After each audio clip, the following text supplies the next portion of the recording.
12 आणि 13 जुलै मराठ्यांच्या इतिहासातील सगळ्यात अवघड परंतु तितकीच पराक्रमी तारीख. सिद्धीचा पन्हाळ्याला वेढा पडला. महाराज अडकले. बाहेर पडण्याचे सगळे मार्ग बंद झाले. मात्र योजना तयार झाली.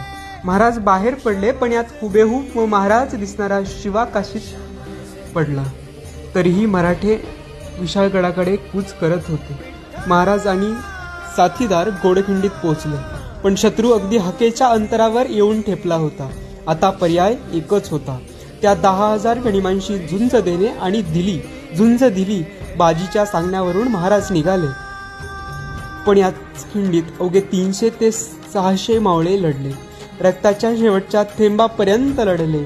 या सर्वांचंच नेतृत्व करत होते वीर बाजीप्रभू देशपांडे. बाजींची तलवार वाऱ्यासारखी फिरत होती. बाजींचे कान विशाळगडाकडे लागले होते. आवाज झाला. महाराज सुखरूप गडावर पोचले, पण बाजी पडले. अनेक मावळ्यांच्या रक्तातून नाहून निघालेली गोडखिंड आता पावनखिंड झाली.